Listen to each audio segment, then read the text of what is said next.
कालब एक बड़ा जबरदस्त मर्दे खुदा बाइबल मुकद्दस के अंदर है। कालब के लिए खुदावन के अल्फाज हैं, मेरे बंदा कालब की तबीयत ही कुछ और है, उसने मेरी पूरी पैरवी की है, इसलिए जिस मुल्क से वो हो आया है मैं वो मुल्क इसको और इसकी औलाद को दे दूंगा। ये गिनती की किताब के 14वें बाब में है और गिनती की किताब का 13वां बाब हमें बताता है मूसा 12 जासूसों को भेजता जिनमें से 2 बंदे कालब और यशवा अच्छी रिपोर्ट देने वाले बंदे थे। अगरचे ये वहां पर गए, इन्होंने वहां पर सीसी और अखीमान और तिलमी को वहां पर देखा जो बनी अनाक में से थे। इन्होंने आकर कहा हम इस काबिल हैं कि हम अभी जाकर कब्जा कर सकते हैं, लेकिन बाकी लोग जो थे उन्होंने बुरी रिपोर्ट दी थी। खुदावन ने फिर इसके लिए अल्फाज कहे, मेरे बंदा कालब की तबीयत ही कुछ और है, इसने मेरी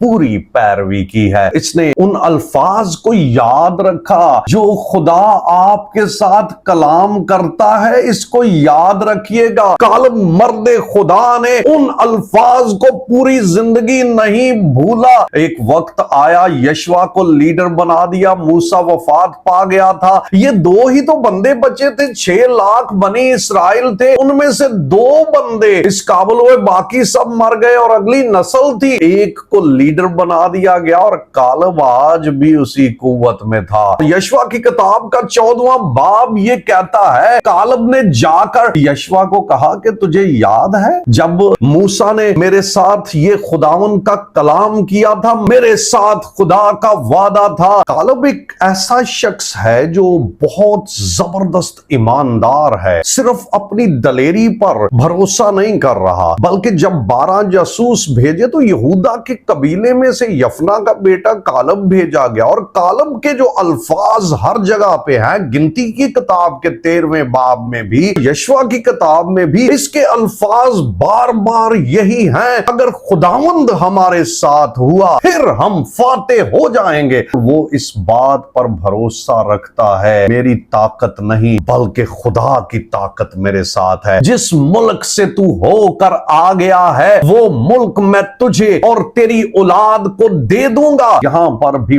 बड़े जबरदस्त अल्फाज बोले हैं। कालब ने कहा कि आज मैं 85 बरस का हूं और आज के दिन भी मैं वैसा ही हूं जैसा उस दिन था जिस दिन मूसा ने हमें भेजा था, जाकर मुल्के कनान का हाल दरियाफ्त करके आओ। उसने कहा आज भी बाहर जाने और लौटने की ताकत मुझ में वैसी ही है, इसलिए खुदा ने मेरे साथ वादा किया था ये जगह तुझे दे दूंगा, जहां से तू होकर आया है ये तुझे और तेरी नस्ल को दूंगा, तो ये जगह मुझे दे दी जाए। उसने यशवा को कहा कि तूने खुद सुना था, तूने देखा भी था, बनी अनाक वहां पर बसे हुए हैं, अगर खुदावंद मेरे साथ हुआ मैं उनको उस मुल्क से निकाल दूंगा। और उसने यशवा से हबरून मांग लिया। हबरून वो जगह है जहां मिम्रे के बलूतों में खुदावंद इब्राहिम को नजर आया और हबरून ही वो जगह है जहां सारा को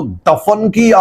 अगर आगे जाएं तो दाऊद भी यहूदा का बादशाह वहां पर ही मुकर्रर हुआ है। कालब ने कहा कि ये शहर हबरून मुझे चाहिए। यशवा ने कालब को दुआ दी कि तू जाकर बनी अनाक को वहां से निकाल दे। कालब वहां से गया, कालब ने जाकर उनसे जंग लड़ी, उसने सीसी अखीमान तिलमी को वहां से निकाल बाहर किया। ये बड़े बड़े देव थे, लोग इनसे डरते थे, लेकिन कालब की ताकत वही थी, वो ईमान का बंदा है। उम्र तो 85 बरस हो गई है लेकिन उसका ईमान कम नहीं हुआ। मेरे और आपके अंदर भी ईमान की कमी ना आने पाए। उम्र में बढ़ते जाए लेकिन ईमान कालब की तरह कहें आज मैं 85 बरस का हूं, मेरी ताकत वैसी ही है जैसी उस वक्त थी जब मूसा ने मुझे भेजा था। इन 45 सालों में खुदावंद मेरे साथ है। हर एक साल में खुदावंद की कुदरत को अपने लिए रिसीव कीजिएगा। अपनी ताकत जिस्म की खत्म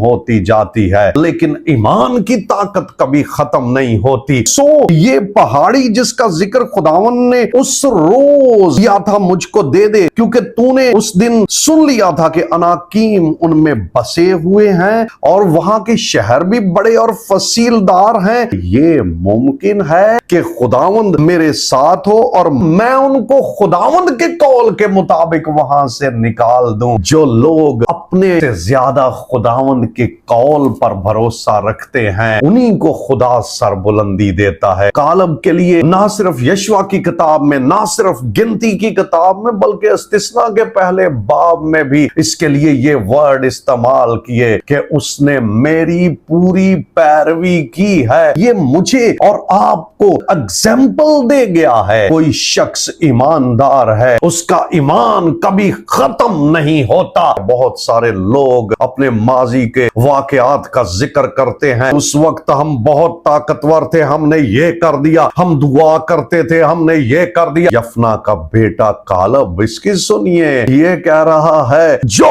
कुछ मैंने उस दिन किया था 45 बरस पहले वो मैं आज भी कर सकता हूं। ऐसा मत कहिए जब मैंने खुदावन को कबूल किया मैंने ऐसा किया। 45 सालों के बाद भी खुदा यफना के बेटे कालब के साथ खड़ा है। जो कुछ यशवा के साथ बात करके गया, उसने हबरून का सारा शहर फतह कर लिया। दबीर पर अभी उन्होंने कब्जा करना था और दबीर का पुराना नाम करेत सिफर था। और उसने कहा कि करेत सिफर को जो कोई मार डालेगा मैं अपनी बेटी उसे ब्याह दूंगा। ना सिर्फ वो खुद सूरमा था, वो आगे भी सूर में पैदा करना चाहता था। एक अच्छा लीडर आगे भी लीडर्स को पैदा करता है। गतनीएल एक शख्स उठा, गतनीएल ने करेत सिफर को मार डाला। कालब ने कहा हुआ था कि जो कोई करेत सिफर को सर कर लेगा उसे मैं अपनी बेटी अक्सा ब्याह दूंगा। अक्सा ने अपने शोहर से कहा मेरे बाप से खेत मांग।